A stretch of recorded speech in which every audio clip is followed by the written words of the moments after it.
Welcome to online classes. मैं राजेश कुमार सुमन आपका बहुत बहुत स्वागत करता हूं। आज मैं ट्रिकी मैथ पर चर्चा कर रहा हूं। बोर्ड पर आप देख सकते हैं 3 सवाल लिखा गया है। पहला सवाल है, यानी इस टाइप का सवाल आप सेकेंडों में कैसे सॉल्व कर सकते हैं, उस पर मैं चर्चा करने जा रहा हूं। आज का पहला सवाल है, आप बोर्ड पर देख सकते हैं, 1 से 100 तक के संख्याओं को आपस में गुना करने पर दाईं ओर से शून्यों की संख्या क्या होगी। सवाल पुनः देखा जाए, 1 से 100 तक के संख्याओं को आपस में गुना करने पर दाईं ओर से शून्यों की संख्या क्या होगी। इस टाइप का सवाल 1 नंबर का रेलवे में एसएससी में पूछा जा सकता है। आइए देखता हूं कैसे बनेगा। जब इस टाइप का सवाल हो, ध्यान रहे सवाल कोई भी हो, लगातार होना चाहिए या स्किप कर भी होना चाहिए। 1 से 100 तक के संख्याओं को आपस में गुना करने पर दाईं ओर से शून्यों की संख्या क्या होगी। तो जब इस टाइप का सवाल होगा, जो सबसे बड़ा डिजिट होगा, सबसे हाईएस्ट डिजिट को लूंगा। यहां पर 100 है, 100 लिख दिया। 100 बट्टा 5 टू द पावर 1, 5 पावर 1 से भाग करूंगा और यह प्रक्रिया तब तक करते रहूंगा जब अंश हर बड़ा हो जाएगा, तब छोड़ दूंगा। अब देखिए, प्लस 100 बट्टा 5 टू द पावर 2, पावर बढ़ते जाएगा, 5 पर पावर बढ़ते जाएगा। पहले पावर 1 होगा 5 पर, power 2, power 3, power 4 dot dot बढ़ते जाएगा। अब देखिए, प्लस 100 बट्टा 5 टू द पावर 3। अब यहां देखा जाए तो 100 बट्टा 5 प्लस 100 बट्टा 25 और प्लस 100 बट्टा 125, 5 टू द पावर 3 125। अंश से हर बड़ा हो रहा, इसे क्रॉस कर दूंगा। अब देखिए, इसमें भाग करूंगा। 100 में 5 से भाग किया तो 20 हो गया, 100 में 25 से भाग किया प्लस 4, इसका आंसर 24 हो गया। आपने देखा, इस टाइप से आप 24 आप आंसर ला सकते हैं। सवाल था 1 से 100 तक के संख्याओं को आपस में गुना करने पर दाईं ओर से शून्यों की संख्या क्या होगी।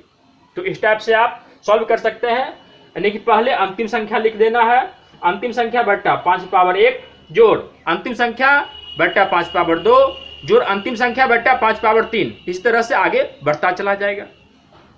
अब दूसरा सवाल को देखिए, 1 से 30 तक के संख्याओं को आपस में गुना करने पर दाईं ओर से शून्यों की संख्या क्या होगी। 1 से 30 तक के संख्याओं को आपस में गुना करने पर दाईं ओर से शून्यों की संख्या क्या होगी। देखिए, तो सबसे अंतिम संख्या 30 है, 30 बट्टा मैं बताया था अंतिम संख्या बट्टा 5 to the power 1, 5 to the power 1 plus 30 बट्टा 5 टू द पावर 2। यह प्रक्रिया कब तक करते रहेंगे, जब अंश हर बड़ा हो जाएगा, तब इस प्रक्रिया को छोड़ दूंगा। प्लस 30 बट्टा 5 टू द पावर 3। अब देखिए, 30 बट्टा 5 प्लस 30 बट्टा 25 और प्लस 30 बट्टा 125। अंश से हर बड़ा हो रहा तो क्रॉस कर दूंगा। 30 में 5 से भाग किया 6 हो गया, और इसमें मुख्य रूप से भागफल को लेना, शेषफल को नहीं लेना। 30 में 25 से भाग करूंगा तो भागफल लेकर आएगा, तो 6 एक 7 हो गया। यानी कि 1 से 30 तक के संख्याओं को आपस में गुना करने पर दाईं ओर से शून्यों की संख्या 7 हो गया। अब अगला देखिए, सवाल है 1 से 400 तक, 1 से 400 तक के संख्याओं को आपस में गुना करने पर दाईं ओर से शून्यों की संख्या क्या होगी। उसी तरह से सोल्व करूंगा। अंतिम संख्या लिखूंगा 400 बट्टा 5 टू द पावर 1 प्लस 400 बट्टा 5 टू द पावर 2 प्लस 400 बट्टा 5 टू द पावर 3 प्लस 400 बट्टा 5 टू द पावर 4,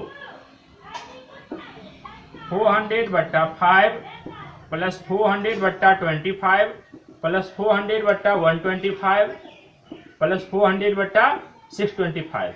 अंश से हर बड़ा हो रहा, क्रॉस कर दूंगा।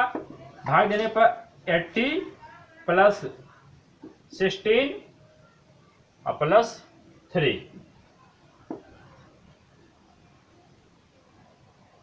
25 से कम 25।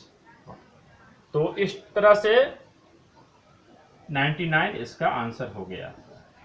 1 से 400 तक के संख्याओं को आपस में गुना करने पर दाईं ओर से शून्यों की संख्या क्या होगी। तो इसका आंसर 99 हो गया।